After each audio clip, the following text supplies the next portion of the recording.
Imagine waking up one morning and realizing that almost everything you have been told about a faith followed by nearly 2 billion people was built on distortion, exaggeration, and half-truths. Imagine finding out that what you thought was the truth was actually the loudest lie repeated so often that it began to feel real. This is the reality when it comes to Islam, because in 2025 people will still believe the same old misconceptions, recycled again and again by those who benefit from misunderstanding. But today we will strip away the noise and the fear, and we will confront the biggest lies that have been attached to Islam. From which country are you watching this video? Subscribe to this channel if you love Islam, or even if you simply love the truth and want to learn more. The very first lie is perhaps the most poisonous of them all, that Islam is inherently a religion of violence. You have heard it before in the news, in political speeches, in online debates, and whispered in fear. Islam equals violence. Muslims equal danger. It is a phrase that spreads quickly because fear is powerful and simple. People prefer quick answers over complicated truths. But when we actually open the Quran, when we actually look into the history of the Prophet Muhammad, what we see is the complete opposite of the narrative we have been fed. The Quran does not glorify violence, it warns against it. Time after time, the verses emphasize mercy, forgiveness, and patience. The word mercy itself is one of the most repeated themes throughout the entire Quran. Allah introduces himself as the most merciful and the most compassionate at the beginning of nearly every chapter. If Islam were truly built on violence, would its sacred book begin again and again with mercy as its very foundation? And then there is the life of the Prophet Muhammad, a man who lived in a world of tribal warfare and constant blood feuds.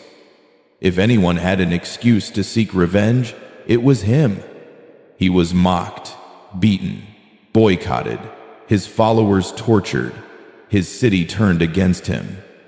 And yet, when he finally returned to Mecca with an army at his back, able to punish those who had wronged him, what did he do? He forgave them. His words were simple and unforgettable. Go, you are free. That is not the action of a violent man leading a violent religion. That is the action of someone who embodied mercy when he had the power to crush his enemies. So, where does the idea come from that Islam is violent? It comes from centuries of propaganda. It comes from colonial powers who wanted to demonize Muslims to justify conquest. It comes from modern political leaders who need a common enemy to keep their citizens afraid and obedient. And it comes from media corporations who know that fear sells. A story of compassion and forgiveness doesn't make front-page news, but a story of violence does. Now let's talk about the second great lie, a lie that has twisted a single word beyond recognition, the word jihad. For many people today, jihad is a synonym for terrorism, for bombs, for attacks on the innocent. Say the word jihad in the wrong crowd, and you will see fear in their eyes. But this fear is not built on truth, it is built on ignorance. The Arabic root of the word jihad means to strive, to struggle, to exert effort. And in Islamic teaching, the greatest jihad is not a war against others, but a war within yourself.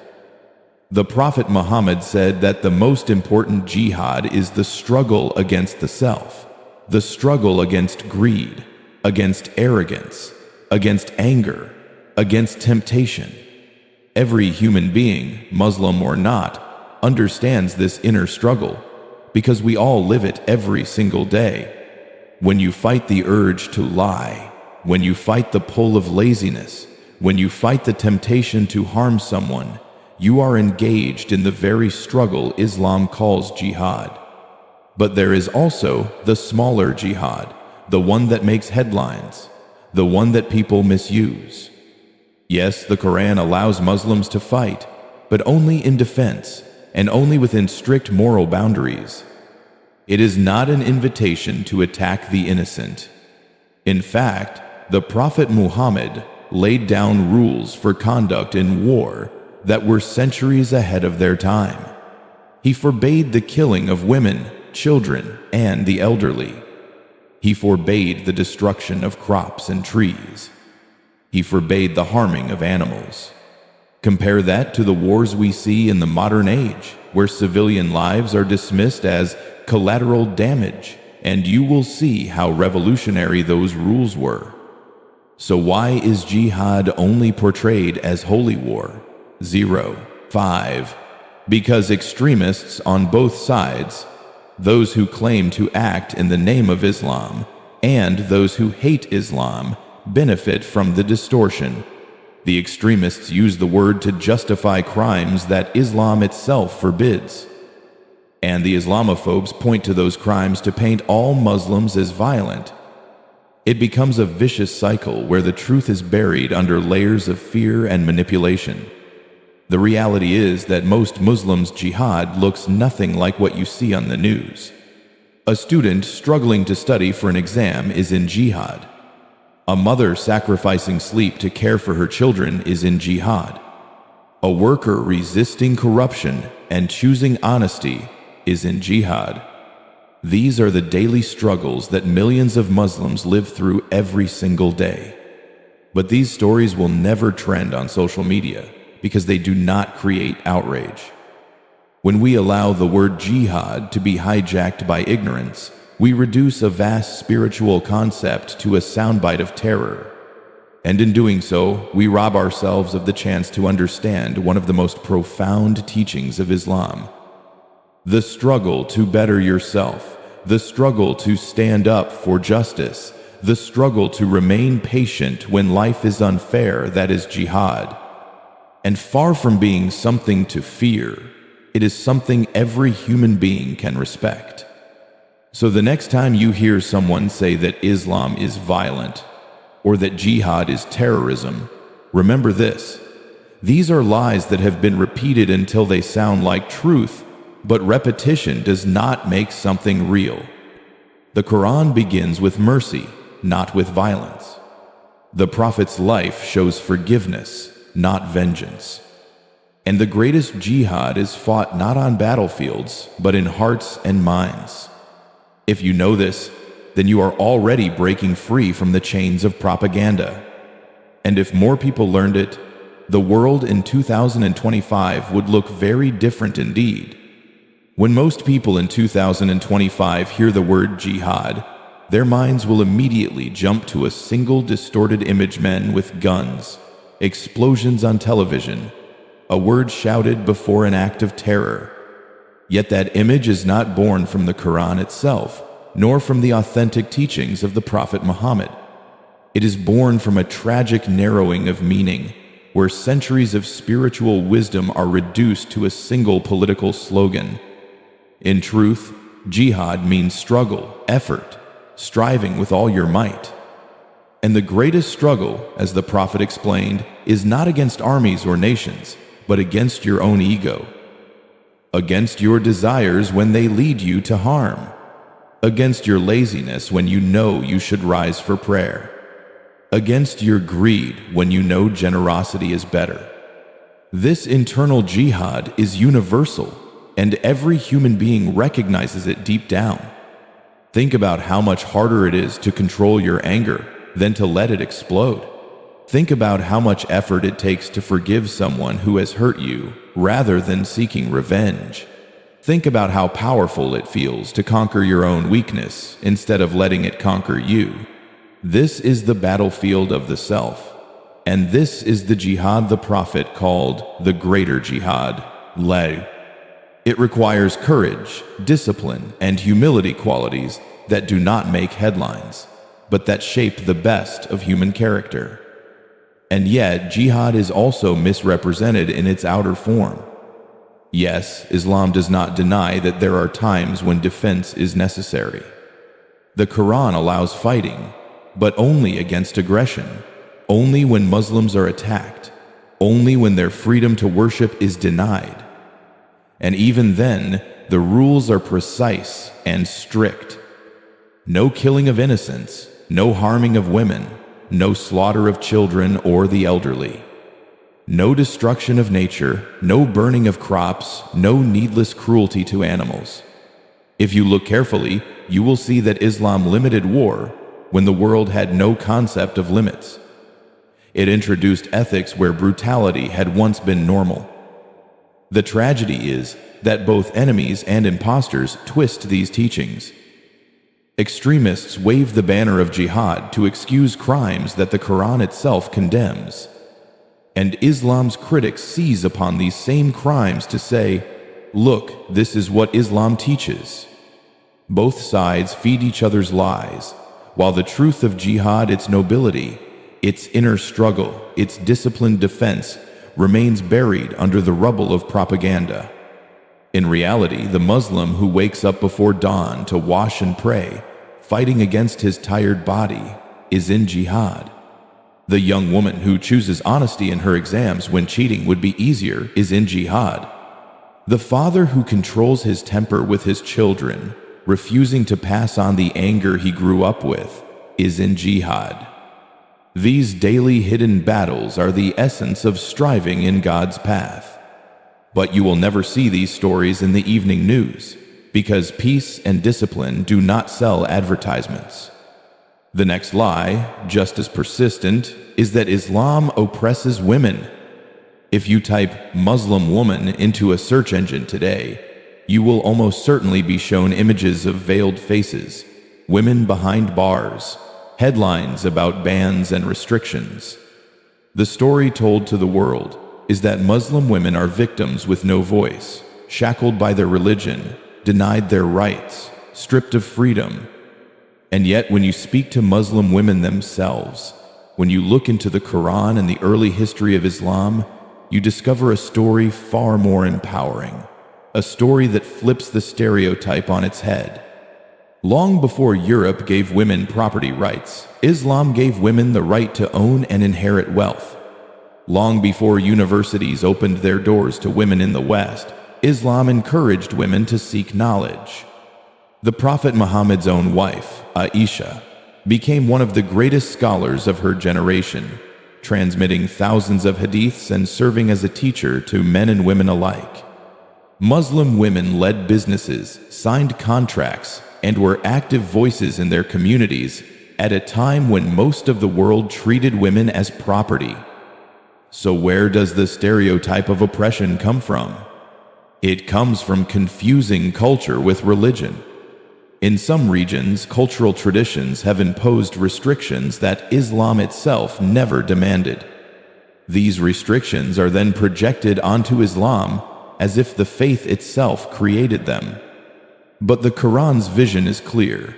Women and men are partners in faith, equally responsible for their deeds, equally accountable to God.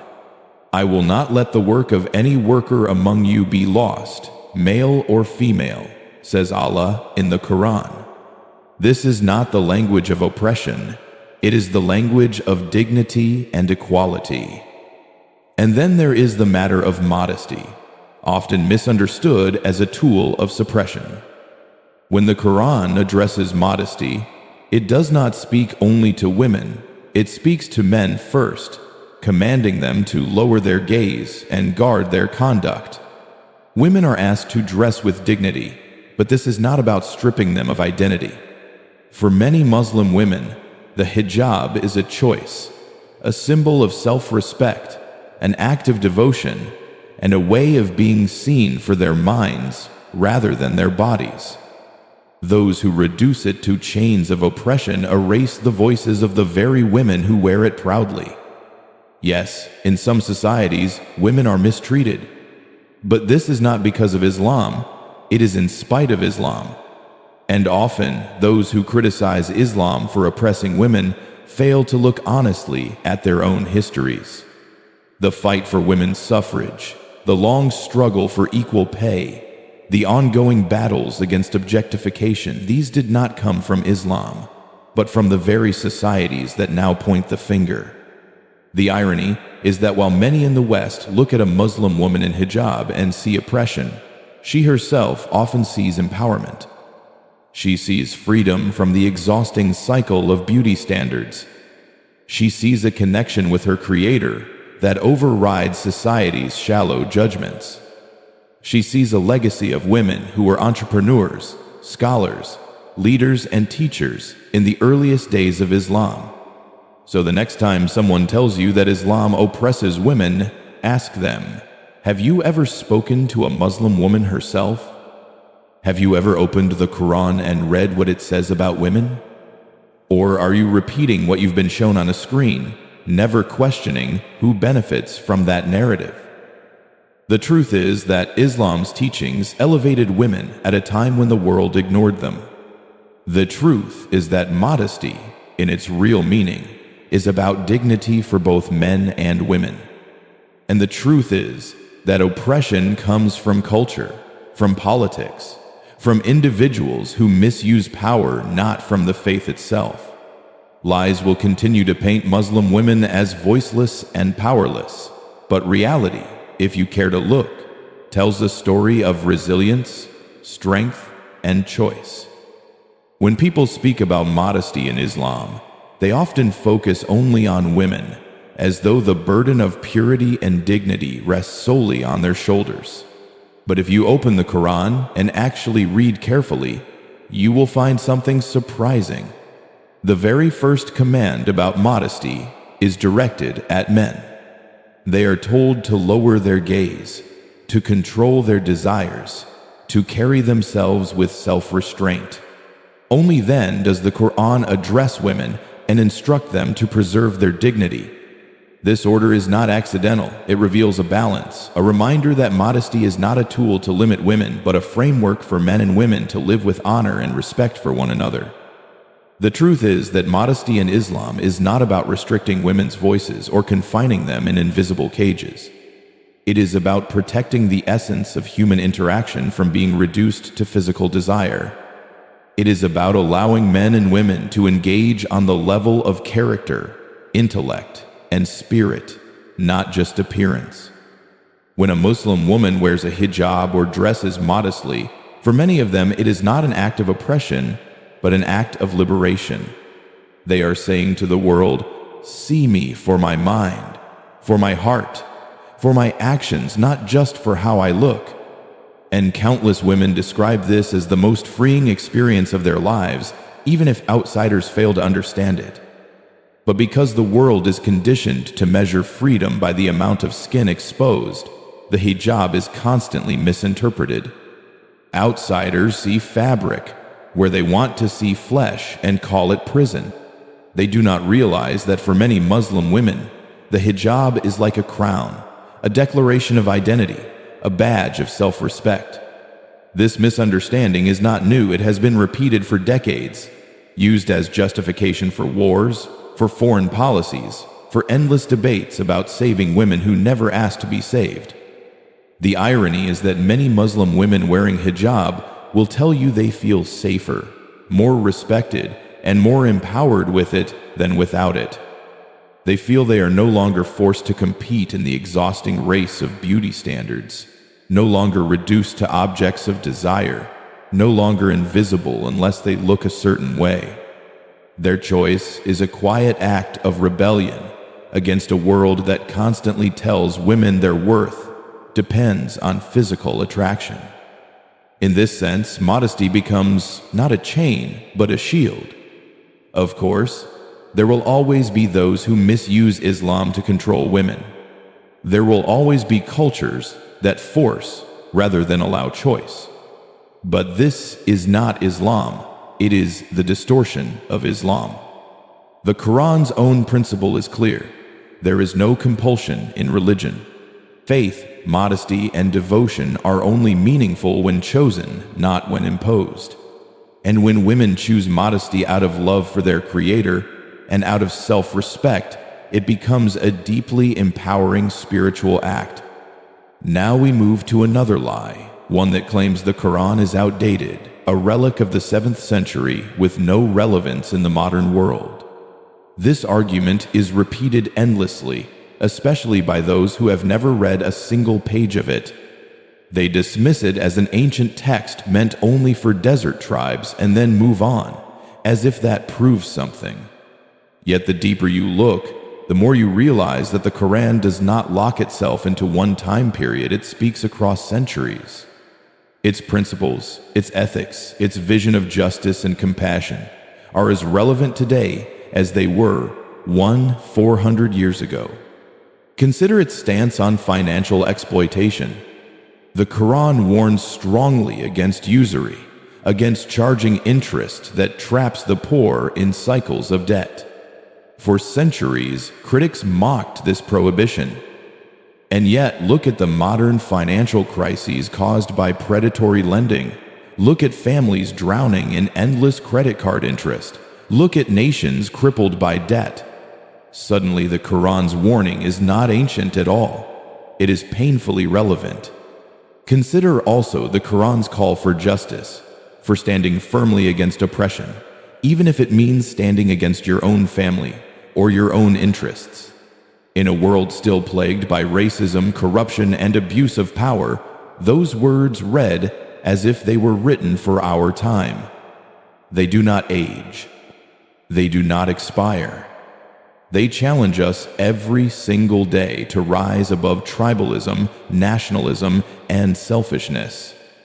And think about the Quran's guidance on caring for the environment. It warns against corruption and waste on the earth. It commands human beings to act as stewards of creation, not as reckless exploiters. In an era of climate change, deforestation, and mass extinction, these teachings sound less like relics of the past and more like urgent calls for survival. Then there is the way the Quran addresses human relationships. It speaks about kindness to neighbors, compassion for the poor, fair treatment of orphans. It commands generosity, forgiveness, and patience in daily life. Tell me, which of these values is outdated? Which of these do we no longer need in 2025-05? If anything, we need them more now than ever before. And perhaps the most powerful proof that the Quran is timeless is the way it continues to resonate with hearts across the world, across cultures, across languages. No other book in history has been memorized cover to cover by millions of people, young and old, generation after generation. That alone is a living miracle, a sign that its message is not tied to a single century or a single people. Those who call it outdated often do so because its message is too confronting, too uncompromising, too revolutionary. It challenges the greed of bankers, the arrogance of rulers, the corruption of elites. It calls for humility, accountability, and justice in a world that thrives on the opposite. Easier then to dismiss it as irrelevant than to wrestle with its demands. So the lie persists that the Quran has no place in the modern age. But open its pages, listen to its words, and you will find wisdom that feels as though it was revealed yesterday. Wisdom that will still guide people tomorrow. Wisdom that, no matter how much the world changes, continues to call us to the same eternal truths: mercy, justice, patience, and faith. When people say the Quran is outdated, they often ignore the timelessness of its ethics, the way its principles cross generations and cultures without losing meaning. If you stop for a moment and really think about it, how many texts from over 1,000 years ago can you pick up and still find guidance that addresses the very issues we face today? 0. 5. The Quran speaks about fairness in trade, honesty in business, care for the poor, responsibility toward orphans, respect for parents, and kindness toward neighbors. These are not ideas tied to one civilization or one century. They are universal needs of human society. Whether you live in the deserts of Arabia in the 7th century or in the skyscrapers of a modern metropolis in 2025. It is striking how the Quran uses language that never locks its lessons into a single context. Instead of listing temporary rules meant only for one group of people, it delivers principles. And principles travel across time. They adapt themselves to changing technology, shifting cultures, and evolving societies without losing their essence. Take justice, for example. When the Quran says, "Do not let hatred of a people prevent you from being just," it is a statement as relevant today as it was in the Prophet's time. We see in our modern world how bias, nationalism, racism, and prejudice blind people to fairness. Yet the Quran cuts through those layers of human weakness and tells us that justice must stand above personal feelings. That is a lesson humanity still struggles to learn. Think too about the Quran's way of encouraging reflection on the natural world.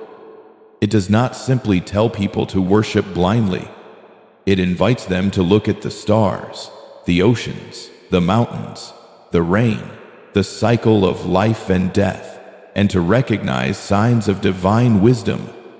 In an age where science and technology dominate our thinking, the Quran's call to observe, to ponder, to use reason feels incredibly modern.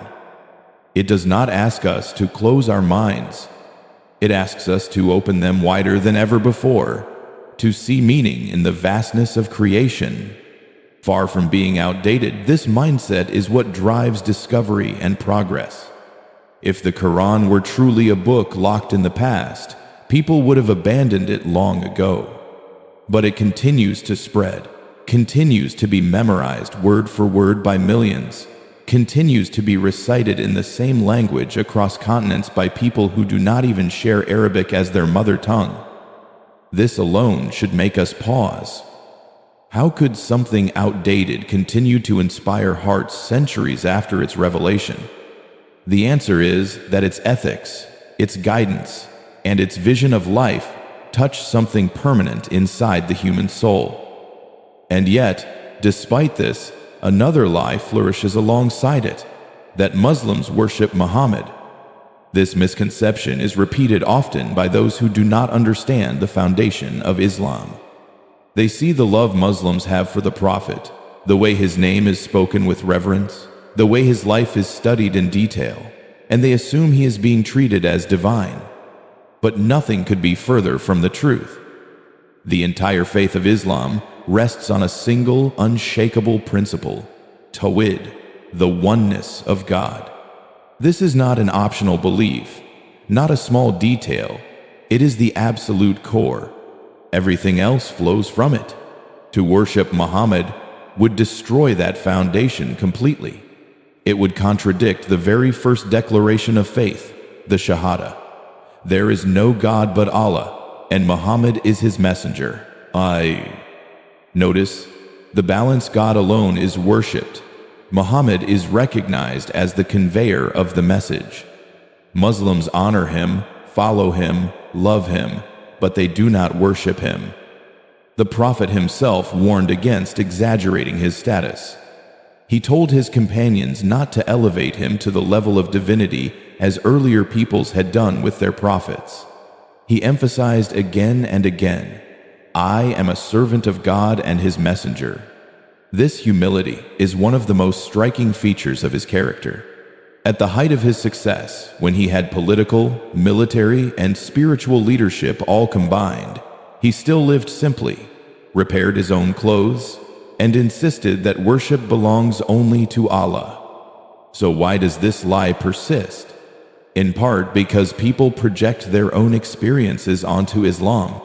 They come from traditions where holy figures are worshipped or treated as divine, so when they see Muslims speaking lovingly of the Prophet, they assume the same dynamic must be at play. But assumption is not truth. The reality is that Muslims love the Prophet Muhammad precisely because he connected them to God, not because he replaced God in their worship. It is worth reflecting on how this love expresses itself. Muslims study his sayings not to idolize him, but to learn how to live according to the message of the Quran. They send blessings upon him not because he needs worship, but because God commanded them to honor him as a messenger.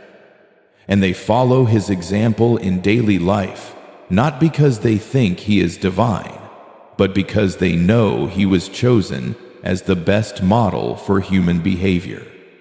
Confusing reverence with worship is a mistake, but one that has real consequences. It paints Muslims as idolaters when in fact their entire religion is built on radical monotheism. It distracts from the true relationship they have with the Prophet, which is based on love, guidance, and gratitude. And it prevents people from seeing how the Prophet's life, in its simplicity and humility, is one of the strongest proofs of the authenticity of Islam.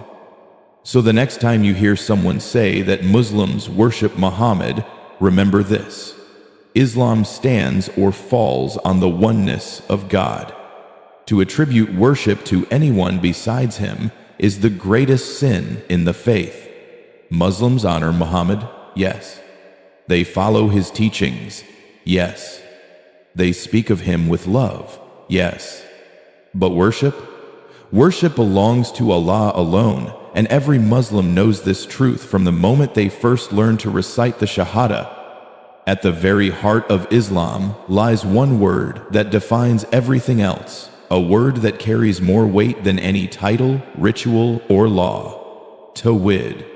Tawhid means the absolute oneness of God. It means there is no partner, no rival, no equal, no being to share even the smallest fragment of his divinity. Every act of worship, every prayer, every moment of remembrance, every breath of devotion is directed to Allah alone. This is the axis around which the entire religion revolves. When Muslims say, La ilaha illa Allah, they are not repeating empty words. They are making the most radical declaration of faith possible, that no idol, no prophet, no king, no saint, no force of nature deserves worship, only the Creator. And in that very same declaration, Muhammad is not described as divine, but as a messenger. His role is clear. He is not a God to be worshipped, but the conveyor of God's word, the living example of how to embody revelation. That is why Muslims love him deeply, but they do not worship him. This distinction is crucial, and yet it is often blurred by outsiders who cannot imagine love without worship. They see tears in the eyes of Muslims when the Prophet's name is mentioned. They hear the blessings sent upon him in prayer, and they assume divinity. But they forget that even within Islam, loving the Prophet is itself an act of obedience to God, because God commanded it. The love flows upward to Allah, not sideways into idolization. It is also important to remember that the Prophet himself rejected any attempt to elevate him beyond his role. He warned his followers not to praise him as some earlier nations had exaggerated their prophets. He reminded them, I am only a servant of God and his messenger. In his daily life, he lived with such humility that even strangers could not tell him apart from his companions. He sat among them, ate among them, mended his own clothes, and refused to let people stand for him as though he were a king. Does this sound like a man who sought worship? Or does it sound like a man who sought only to direct every heart back to Allah? The accusation that Muslims worship Muhammad is not only false, it is an insult to the very foundation of Islam. For Muslims, the greatest sin of all is shirk, associating partners with God. To commit shirk is to break tawhid, to give to a human being what belongs to Allah alone. And Muslims guard against it fiercely, teaching their children from the earliest age that prayer, devotion, sacrifice, and worship belong to Allah and Allah only. If you truly want to understand Islam, you must understand this: Tawhid is its essence, and Muhammad is honored only as its servant and messenger. Yet, while this lie persists in the minds of some, another just as persistent follows it. the myth that Islam spread by the sword. It is a phrase repeated in textbooks, political speeches, and casual conversations, as if the faith of nearly 2 billion people could only have been forced into existence. The story told is simple. Arab armies marched, swords drawn, forcing conversion at the tip of the blade. But history tells a different story, a story of hearts drawn more than throats threatened. Yes, Islam rose in a time of conflict, as every civilization of that era did. Battles were fought, empires clashed, and political power shifted. But the growth of Islam itself cannot be explained by violence alone. If it were true that people were forced to convert, you would not see thriving Christian, Jewish, Hindu, and Buddhist communities that survived and flourished for centuries under Muslim rule. In Spain, under Muslim governance, Jews found refuge from persecution. In the Ottoman Empire, Christians maintained their churches, their patriarchs, their communities, even holding positions of influence. Forced conversion would have erased them, yet history shows they endured. Even more striking is the example of Indonesia, the largest Muslim-majority country in the world today. Its people did not convert at the edge of a sword, for no armies ever conquered it in the name of Islam. Instead, Islam arrived through merchants, through traders whose honesty and fairness impressed local populations. It arrived through teachers and mystics who spoke of a God both merciful and just, and whose message resonated with the human spirit. In time, millions embraced Islam freely, not because of war, but because of conviction. The truth is that a religion cannot thrive for over 14 centuries, across continents and cultures, on fear alone. Fear can impose silence, but it cannot inspire love. Fear can make people obey outwardly, but it cannot make them memorize scripture, recite it in prayer, and pass it to their children with pride. The spread of Islam was not fueled by terror, but by the lived example of Muslims who showed integrity in trade, compassion in community, and justice in governance. People saw these values and wanted to be part of them. Yes, there were wars, as in every age. But reducing the rise of Islam to conquest is like reducing the rise of Christianity to the Crusades, or the rise of America to its wars alone. It is an incomplete picture, painted only with the darkest colors, leaving out the brighter truths. And the brighter truth is this: Islam spread because it spoke to universal needs, the need for justice, for equality, for recognition of one God who sees every human being as worthy.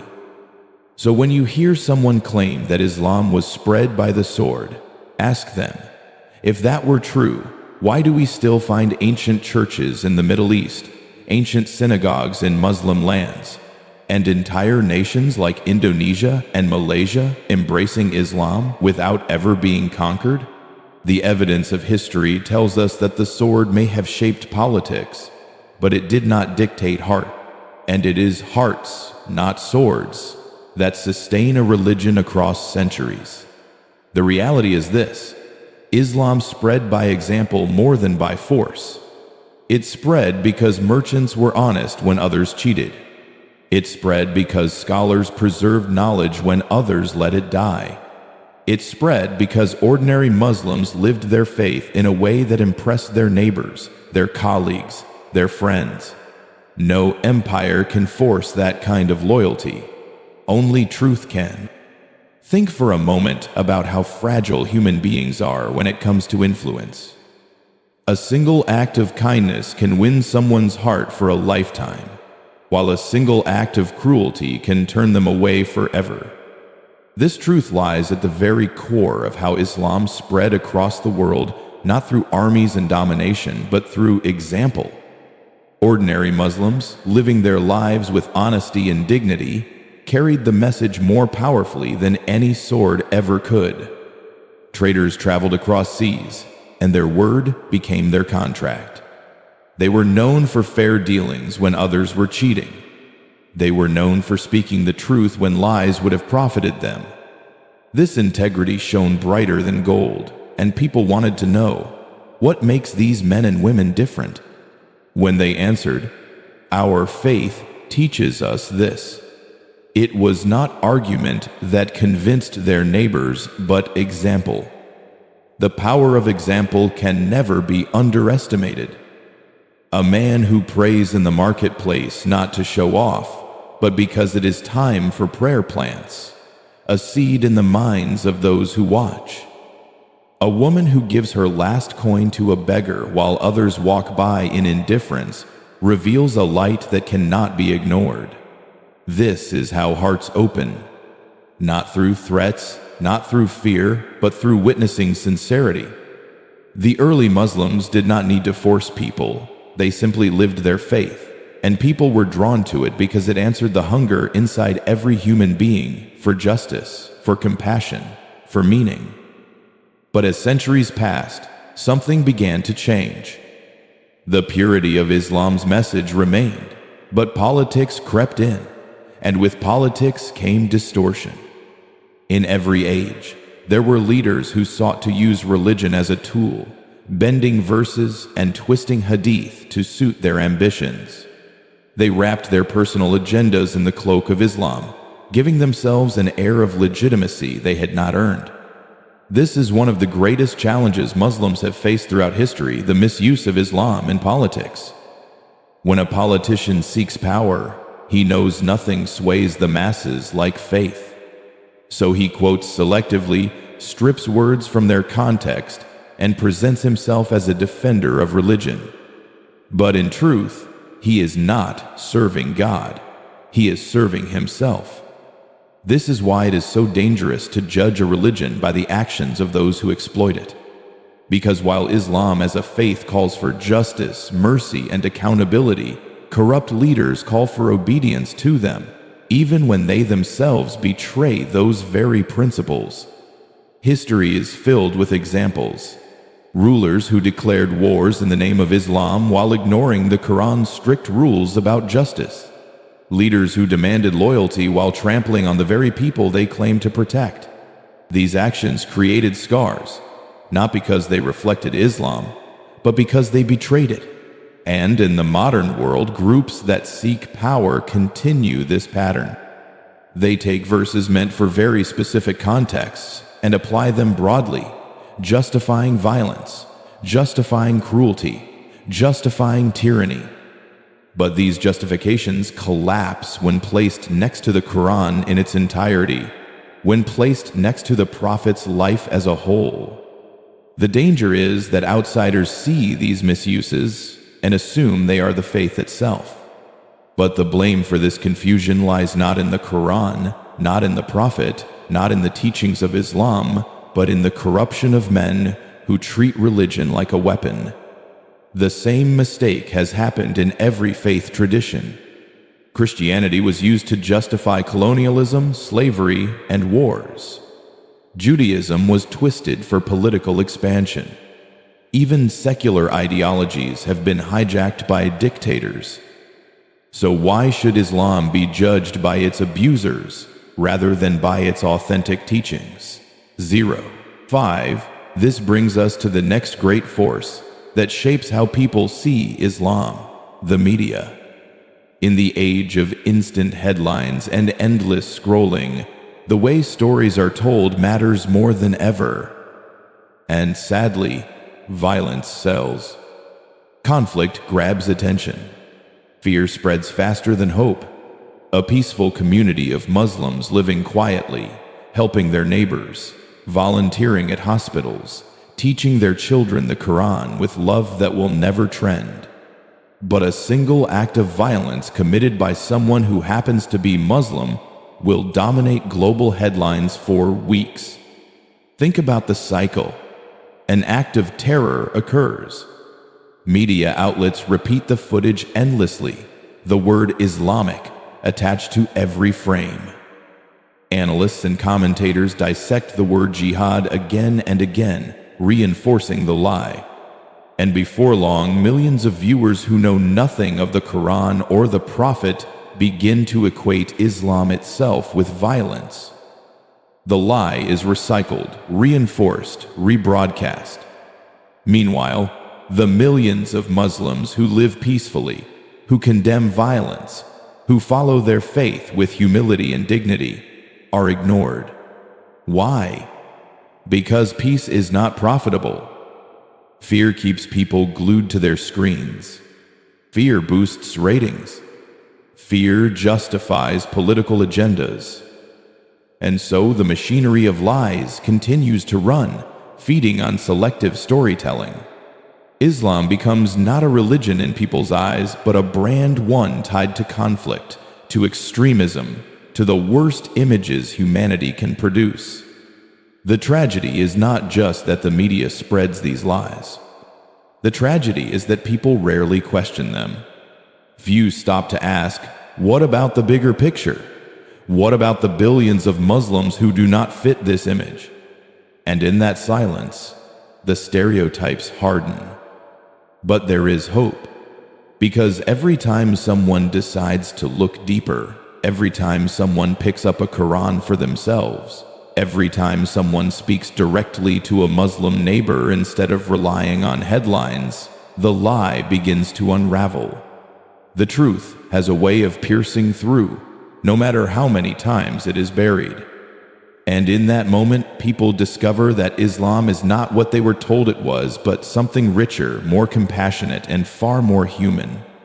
There are verses in the Quran that many critics never mention, verses that would shatter the image they've carefully built of Islam as harsh and unforgiving. Instead, they focus only on lines they can twist, ignoring the passages that speak directly to the mercy and compassion at the heart of the faith. Among the most powerful is the verse that says, "Whoever kills one innocent soul, it is as though they have killed all of humanity. And whoever saves a life, it is as though they have saved all of humanity." Think about how radical that teaching was more than 400 years ago, when life was cheap in many societies, when tribes and empires slaughtered one another without hesitation. Here comes a revelation, equating one innocent life with all humanity, a principle of infinite worth placed on every single soul. There are other verses, often hidden from public discourse, that emphasize forgiveness, kindness, and patience.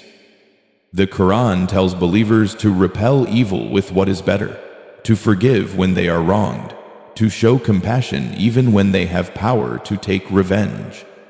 It tells them that God loves those who do good, those who are patient, those who are just.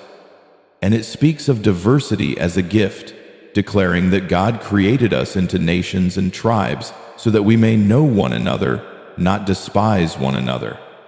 This message of unity, of human connection, stands in stark contrast to the divisive narrative constantly sold to the world. The Prophet Muhammad himself embodied this mercy. When a woman who used to throw trash at him every day fell ill, he visited her home, not to gloat, not to scold, but to check on her health. When his enemies were at his mercy after years of conflict, he forgave them with words of release rather than punishment. These stories, repeated across generations, reveal the true spirit of Islam that so many overlook. They remind us that strength does not lie in domination, but in the ability to forgive when revenge would be easier. And then there is Islam's deep relationship with knowledge and science. At a time when Europe was still in the Dark Ages, Muslim scholars were translating ancient works, building hospitals, mapping the stars, calculating equations that would shape modern mathematics. Algebra itself is an Arabic word, born from Muslim scholars who sought order in numbers. The concept of zero, critical to modern science, spread through Muslim lands. In medicine, in optics, in astronomy, Muslims were pioneers, guided by a Quran that repeatedly urges reflection on the universe, observation of the natural world, and pursuit of knowledge. The Quran does not present science and faith as opposites. It calls humanity to study creation as a sign of the Creator. Do they not look at the camels, how they are created?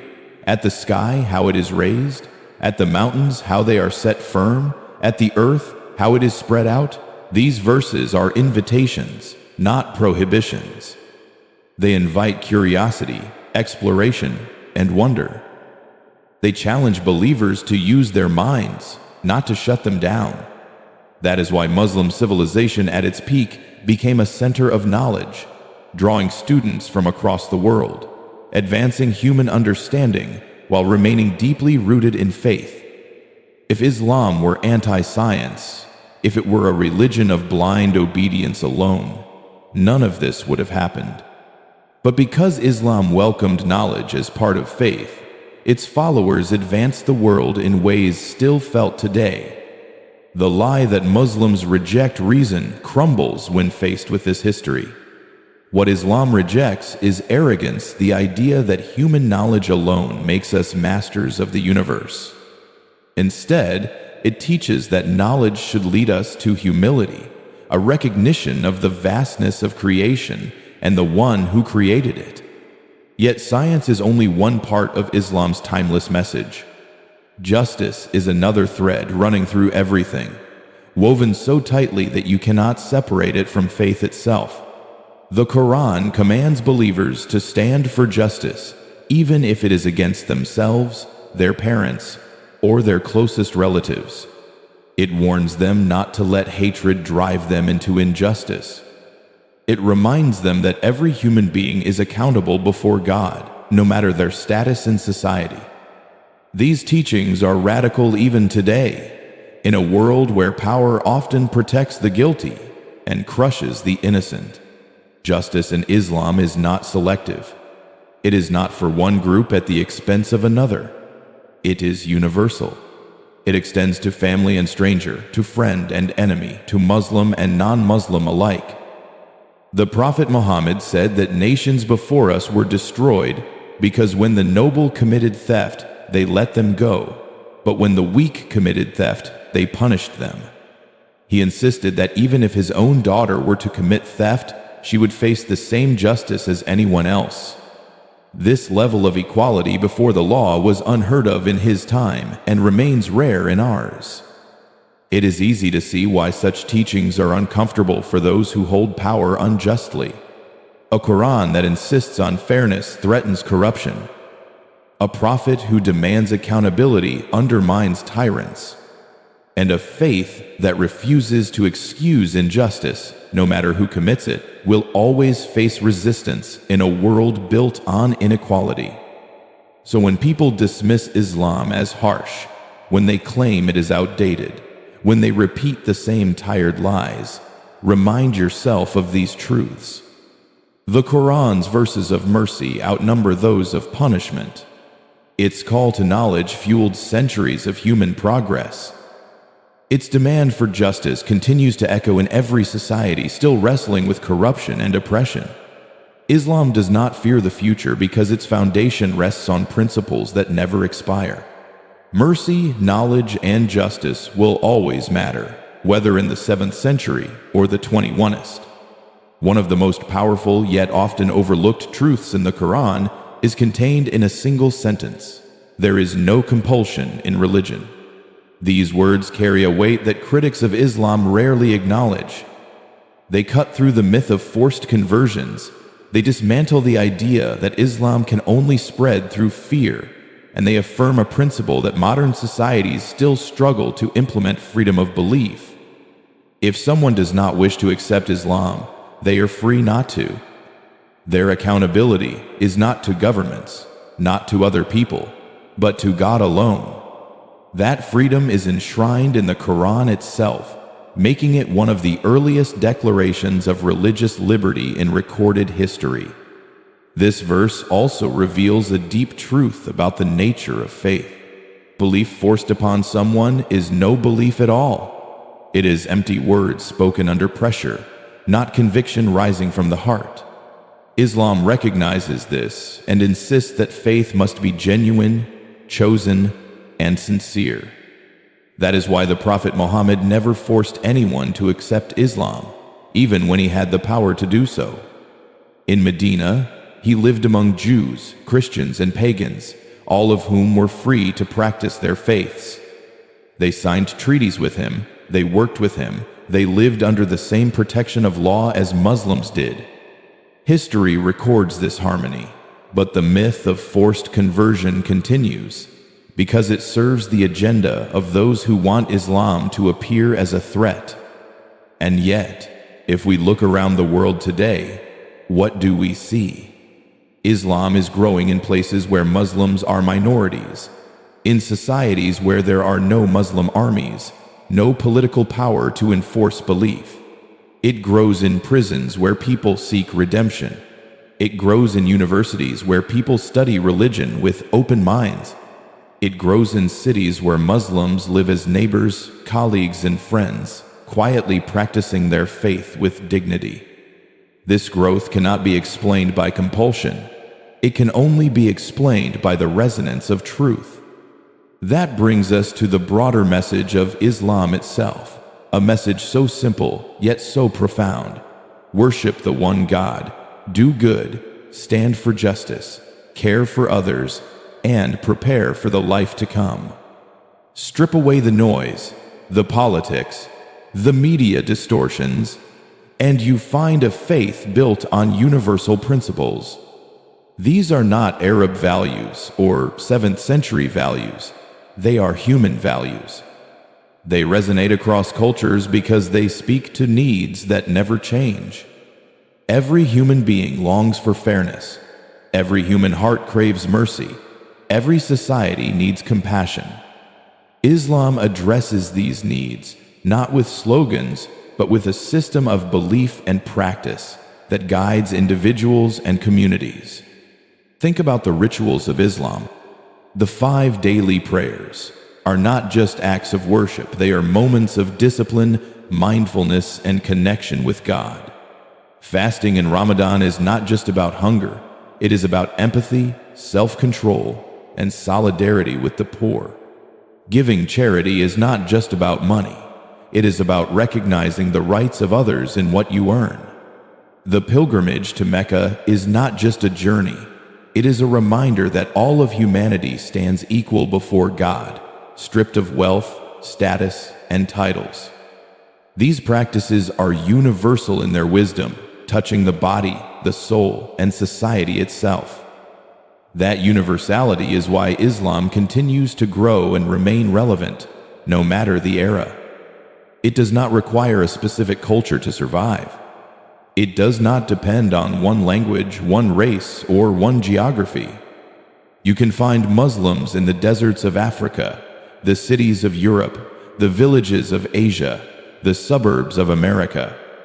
They may speak different tongues, eat different foods, dress in different clothes, but when they bow in prayer, they are united by the same simple truth: there is no God but Allah. That is the power of a universal message. And yet, despite this universality, the lies persist. Why? Why do the same falsehoods about violence, oppression, and compulsion resurface generation after generation, even when history and scripture prove otherwise? The answer is uncomfortable but undeniable, because lies serve agendas. They justify wars, they fuel industries, they keep prejudice alive, and they prevent people from looking too closely at a faith that challenges the status quo. Think about it. If Islam's message of justice were taken seriously, how many corrupt systems of power would have to change? If its call for compassion were applied, how many industries built on exploitation would collapse? If its emphasis on equality before God were recognized, how many hierarchies of race, class, and status would crumble? Islam does not just comfort, it confronts. And confrontation is dangerous to those who profit from injustice. This is why lies about Islam are so persistent. They serve to distract, to deflect, to demonize. By convincing people that Islam is the problem, the real problem's greed, corruption, oppression go unchecked. By painting Muslims as threats, societies can avoid looking at the threat within themselves. And by spreading fear, leaders can maintain control over populations too scared to question the narrative. But the truth is not so easily silenced. For every lie repeated, there are people who pick up a Quran and read it for themselves. For every stereotype broadcast, there are Muslims who live with kindness and prove it false. For every attempt to bury the truth, there are seekers who dig it back up. That is why Islam continues to spread despite the relentless campaign against it, because truth has a power lies can never fully destroy. So the next time you encounter one of these old accusations, pause and ask yourself, who benefits from this lie? Who profits when people are afraid of Islam? Is 0. 5. Who gains when hearts are closed before they can even listen? The answers are clear if you look closely enough. Lies may be profitable, but truth is revolutionary. And Islam, at its core, has always been a revolution of the heart, calling people back to their Creator, calling them to justice, and calling them to compassion. That is why the lies persist, but it is also why they will ultimately fail. The final truth we need to face is this: nobody has to rely on second-hand claims about Islam. Nobody needs to take the word of politicians, journalists, or critics who cherry-pick verses and events. The Quran itself is available to anyone who wants to read it. The sayings and life of the Prophet Muhammad are documented for anyone who wants to study them. In an age where information is just a click away, ignorance is no longer an excuse, it is a choice. And yet many people still choose to accept the packaged lies handed to them because it is easier than challenging the story they have been told since childhood.